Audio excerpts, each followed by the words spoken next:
Bonjour et bienvenue dans un nouvel épisode dans lequel on va parler de procrastination, donc de pourquoi on n'arrive potentiellement pas à atteindre nos objectifs. On va parler d'hypnose, de mentalisme, de publicité et de toutes ces bonnes choses. Parce que figurez-vous que tout ça, c'est lié. Donc procrastination, juste pour qu'on soit tous sur la même longueur d'onde, c'est, pour faire très simple, je ne fais pas ce que je suis censé faire. Je le remets à plus tard ou je le mets sous le tapis. Mais je ne le fais pas. Du coup, souvent, ça mène à de la frustration, à de l'anxiété, etc. Dans tous les cas, je n'arrive pas à atteindre mes objectifs et j'ai le sentiment que je ne suis pas vraiment maître de ma destinée. C'est-à-dire que je dis que je vais faire quelque chose, j'ai envie de faire quelque chose, mais pour une raison ou pour une autre, c'est comme s'il y avait un mur invisible qui m'empêchait de passer à l'action sans avoir à faire preuve de... C'est comme si je devais faire preuve en permanence d'une volonté d'acier. Et ce n'est pas agréable, ce n'est pas très viable à long terme. Et surtout, on peut se poser la question pourquoi. Donc, pour vous expliquer d'où ça vient ce phénomène, je vais devoir vous raconter un petit peu une histoire. Tout simplement parce que ça va vous donner vraiment le contexte et vous allez vraiment comprendre pourquoi les choses se comportent de cette façon. Et ça va vous aider à comprendre le comportement potentiellement des autres, c'est toujours plus facile à voir chez les autres, mais aussi potentiellement comprendre votre comportement et vos tendances à procrastiner. Donc pour commencer cette histoire, il faut se rappeler que le but premier de tout organisme vivant sur la planète, y compris le corps humain, y compris l'être humain, c'est la survie. La survie. Alors c'est un peu triste à dire, malheureusement, mais d'un point de vue purement biologique, je ne parle pas de le but d'une âme incarnée sur la planète Terre, c'est voilà, de s'épanouir, c'est autre chose. D'un point de vue, d'un point de vue purement biologique, d'un point de vue purement voilà, physique et psychologique, le but d'un organisme vivant, c'est de survivre, numéro 1, et numéro 2, c'est de se procréer. Peut-être qu'on parlera de procréation à un autre moment. C'est pas c'est pas le but. Donc, survie, objectif numéro 1. Donc, si on comprend ça, peut-être que une grande partie de nos comportements, conscients et surtout inconscients, ont un lien avec cet instinct de survie. Et il se trouve que oui. Donc, dans le royaume animal, l'être humain n'est pas particulièrement costaud. Si on compare à d'autres animaux, les gorilles, c'est beaucoup plus costaud. Les léopards, c'est beaucoup plus rapide. On n'a pas de crocs, on n'a pas de grosses griffes, on n'a pas vraiment de gros mécanismes de défense au niveau physique. Notre seul atout au niveau physique, mais ce n'est pas le sujet de cette vidéo, c'est qu'on est extrêmement endurant. C'est-à-dire qu'une des façons dont on chassait nos proies à une époque, c'était on les pourchassait jusqu'à ce qu'elles meurent d'épuisement. Et en fait, nous, comme on est extrêmement endurant, on pouvait le faire. Notre principal atout, c'est qu'on a un gros cerveau. Ouais. Et le fait d'avoir un gros cerveau fait que on a pu développer une psychologie qui nous a permis d'arriver là où on en est aujourd'hui, tout simplement. Le développement du cerveau de l'être humain a donc donné naissance à notre esprit. Il y a plusieurs théories là-dessus, mais on va expliquer les choses comme ça pour rester simple. Notre esprit, donc c'est pour ça qu'on a des pensées, c'est pour ça que voilà, il y a tout un tas de choses qui se passent. De manière générale, on peut le diviser en conscient et inconscient. Conscient, c'est très simple, c'est ce dont vous avez conscience. Donc c'est, par exemple, vous allez choisir de porter du rose plutôt que du vert aujourd'hui. Je choisis consciemment. J'ai conscience de certaines de mes pensées, j'ai conscience de certains de mes choix, etc., etc. Et il y a aussi l'inconscient. L'inconscient, c'est, à vrai dire, 95% de nos pensées, 95% de nos choix, de nos émotions, etc. En fait, 95% de notre capacité cognitive est inconsciente. Donc si on veut, c'est pour ça que d'ailleurs, j'en ai parlé sur ma vidéo fin 2024 sur mettre en place de bons objectifs pour se tenir aux résolutions du nouvel an. essayer de combattre l'inconscient consciemment avec la force de notre volonté, c'est un petit peu du 19 contre 1, 95% contre 5%. Donc c'est pour ça que c'est si difficile. C'est beaucoup plus intéressant d'essayer de comprendre l'inconscient, que j'avais associé par analogie avec un âne, de comprendre l'inconscient et de lui donner envie d'aller là où on veut aller. C'est comme donner une carotte à l'âne pour qu'il se rende là où on veut aller, plutôt que de le fouetter pour qu'il avance vers la destination souhaitée. Donc l'inconscient est beaucoup plus puissant que le conscient, et c'est lui qui est responsable de plein de choses, notamment l'intelligence du corps, la digestion, le rythme cardiaque. C'est lui qui va scanner en permanence notre environnement. C'est lui qui va prendre le relais quand on fait quelque chose qu'on a déjà fait beaucoup de fois. Par exemple, si vous avez l'habitude de conduire, ça a dû vous arriver de conduire pendant 5-10 minutes inconsciemment. C'est-à-dire que d'un seul coup, vous vous réveillez et vous dites « j'étais où là ?» Heureusement que mon inconscient était capable de conduire la voiture. Pareil pour si vous lacez vos chaussures, vous ne faites pas vos lacets consciemment, vous ne réfléchissez pas, ça se fait tout seul. Voilà, tout ça c'est des choses inconscientes parce qu'on l'a tellement répété consciemment que c'est devenu inconscient. Donc l'esprit humain peut être divisé en conscient et inconscient. Chacun de ces deux aspects de l'esprit humain a son propre mécanisme de défense lié à notre survie. Donc on en revient à la notion de survie. Le conscient, son principal mécanisme de défense est la raison, la logique, l'intellect, la capacité à prévoir le futur, à anticiper. Toutes ces choses-là font partie des mécanismes de défense du conscient. C'est ce qui nous a permis de nous préparer à d'éventuelles attaques de prédateurs, de préparer des feux de camp pour se protéger, de partir à la chasse à l'avance pour avoir des provisions de nourriture, etc. Donc ça, c'est notre mécanisme de défense conscient. On est capable de faire preuve aussi de jugement, d'esprit critique, etc. Donc ça, on connaît tous. L'inconscient a un mécanisme de défense différent. L'inconscient, son but, c'est de faire en sorte qu'on appartienne à la tribu. Qu'est-ce que je veux dire par là? L'être humain est ce qu'on appelle une espèce tribale. C'est-à-dire qu'on ne pouvait pas survivre seul. On vivait toujours en tribu. C'est quelque chose qui a beaucoup changé de nos jours, parce qu'aujourd'hui, on peut tout à fait vivre seul, sous réserve d'avoir accès à de la nourriture, etc. Mais l'être humain tel qu'il a évolué, et c'est encore en nous, est une espèce tribale. Et donc on a besoin d'une tribu, en tout cas c'est ce que pense notre inconscient, on a besoin d'une tribu pour survivre. Et donc la suite logique, c'est que pour assurer notre survie, notre inconscient veut s'assurer qu'on ne se fasse pas exclure de la tribu. Parce que si on se fait exclure de la tribu, là, c'est pas bon. Parce qu'on ne peut pas survivre seul. Donc, se faire exclure de la tribu, c'est l'équivalent d'un danger de mort.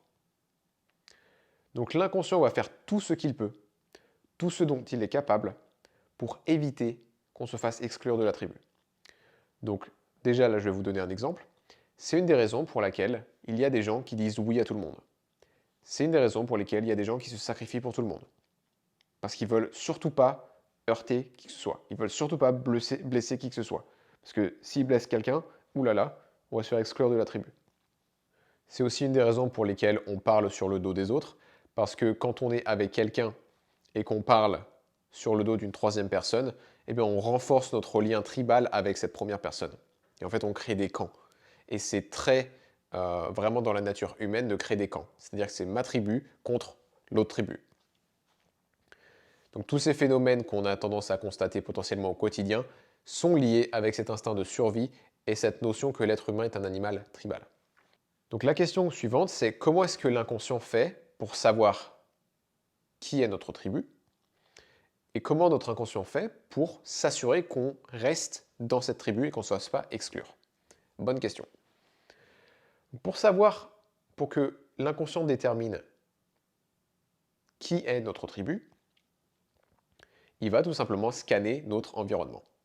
Parce que la logique, c'est que les gens avec qui je passe le plus de temps, c'est les gens de ma tribu, naturellement. Si vous pensez à l'âge de l'homme des cavernes, ou de la femme des cavernes, les gens avec qui on passe le plus de temps, c'est naturellement les gens de notre tribu.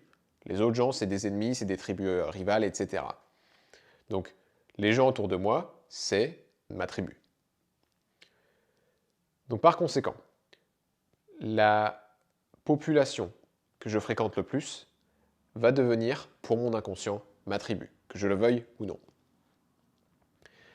En d'autres termes, et ça c'est le premier point clé, plus je suis exposé à un certain type de personnes, plus je suis exposé à un certain type de comportement, plus mon inconscient va associer ce type de personne et ce type de comportement à ma tribu.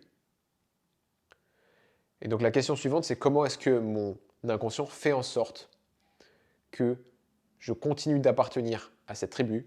Comment est-ce que mon inconscient fait en sorte que je ne me fasse pas exclure de cette tribu? J'espère que vous suivez, parce que j'essaie vraiment d'y aller étape par étape pour que vous puissiez suivre et comprendre vraiment ce qui se passe. Tout simplement, mon inconscient va faire en sorte que je fasse la même chose qu'eux. En d'autres termes, si mon inconscient me permettait de faire quelque chose de différent du reste de la tribu, je pourrais me faire exclure. Donc, l'idée pour mon inconscient, c'est fais ce que tout le monde autour de toi fait, comme ça tu es sûr que tu ne sors pas du lot, que tu ne te feras pas exclure. Et là, je vais vous donner un autre exemple qui va illustrer ça parfaitement. C'est pour ça, et j'en ai parlé dans la vidéo pour les résolutions du Nouvel An, c'est pour ça que si par exemple, vous souhaitez arrêter de boire de l'alcool, mais que votre tribu, les gens autour de vous, boivent de l'alcool, ça va être extrêmement dur. Tout simplement parce que votre tribu, c'est des gens qui boivent de l'alcool. Ne plus boire de l'alcool, c'est à l'opposé de ce que fait votre tribu.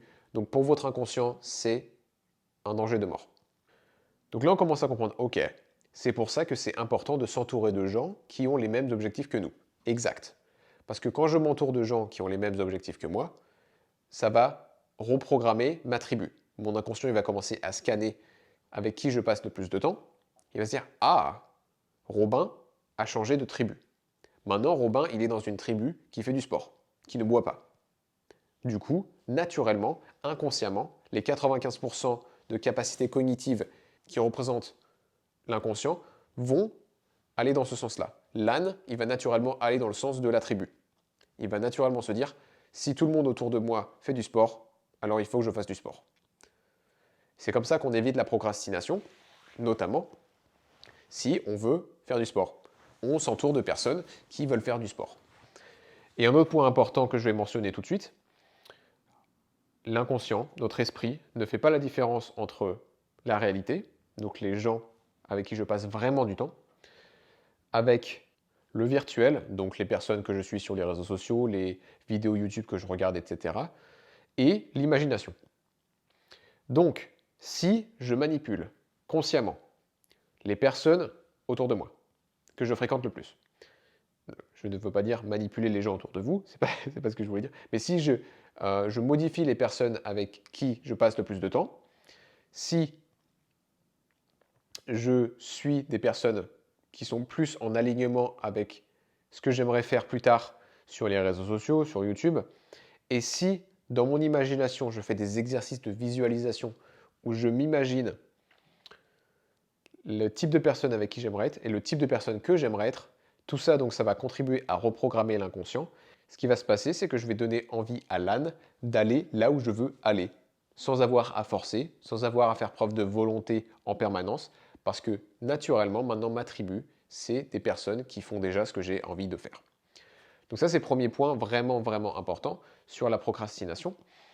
Et c'est comme ça que les mentalistes, c'est comme ça que beaucoup de choses influencent le comportement des gens.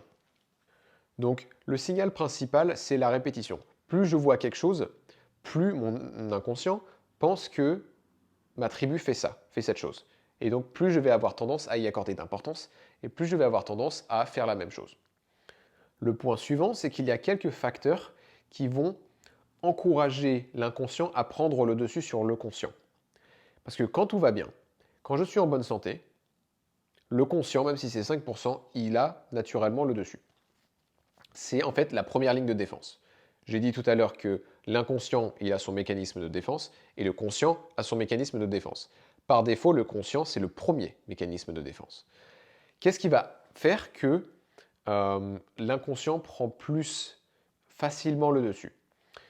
Alors déjà, il y a le fait d'être stressé. Quand je suis stressé, quand je suis en mauvaise santé, quand j'ai des toxines dans mon corps, ça va affecter ma capacité intellectuelle, ma capacité cognitive, et donc instantanément, mon inconscient va prendre le dessus.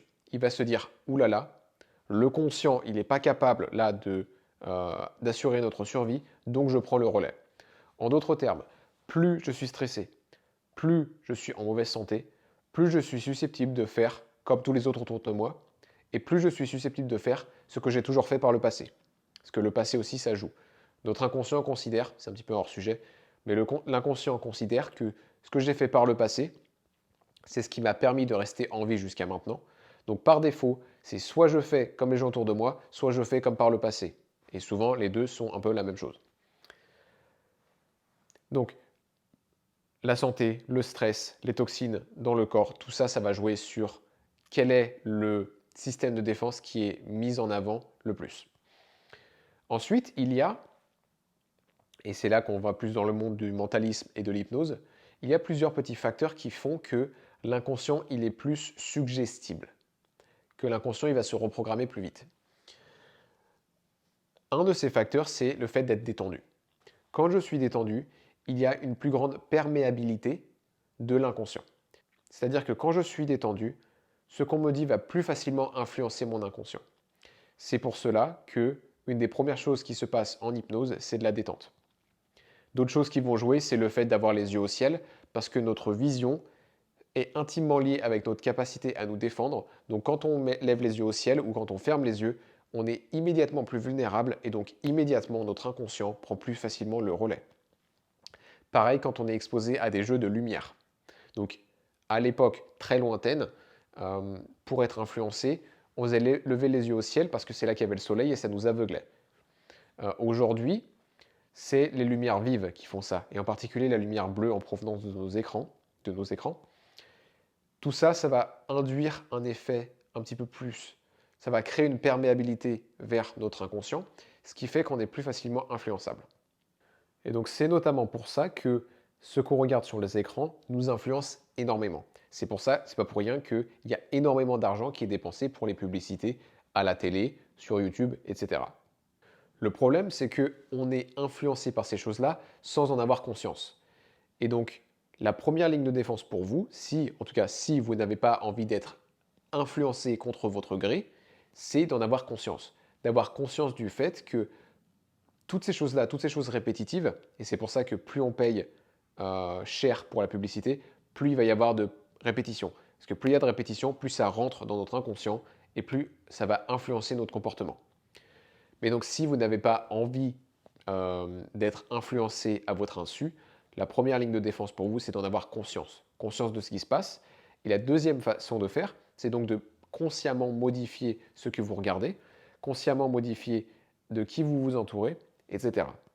Donc si on récapitule, le but premier d'un organisme vivant, dont l'être humain, c'est la survie. Il se trouve que l'animal humain, son meilleur mécanisme de survie, c'est son cerveau. Le cerveau, de par son développement au fil de l'évolution, a donné naissance à notre esprit tel qu'on le connaît aujourd'hui, esprit qui est divisé en deux. On a le conscient et on a l'inconscient.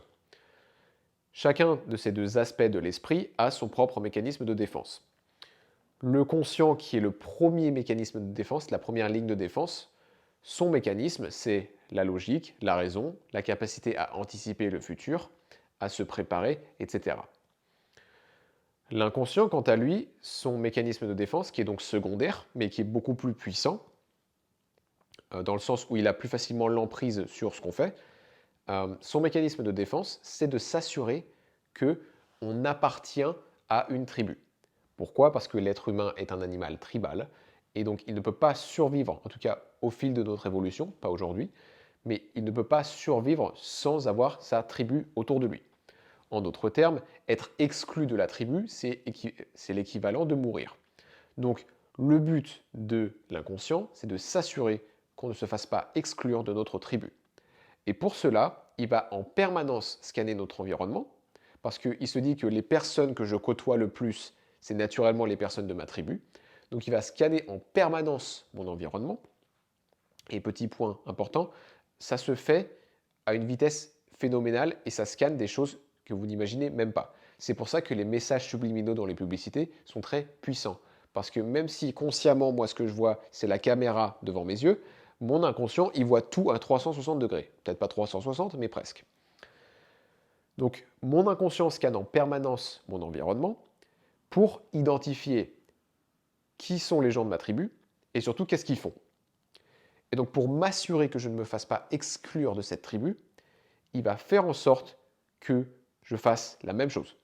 Que je fasse la même chose que les gens autour de moi. Donc, c'est pour ça que si les gens autour de moi sont sédentaires, ne font pas de sport, je vais avoir du mal à me mettre au sport. Et inversement. Donc, si je choisis de m'entourer de gens qui font du sport, naturellement, ce mécanisme de défense va jouer en ma faveur et va m'aider à me mettre au sport sans que j'ai à faire preuve de volonté. Et c'est la même chose pour absolument tous les objectifs. Que vous souhaitiez devenir riche, développer un business, perdre du poids, vous mettre au sport, arrêter l'alcool, arrêter le tabac, tout ça, c'est pareil.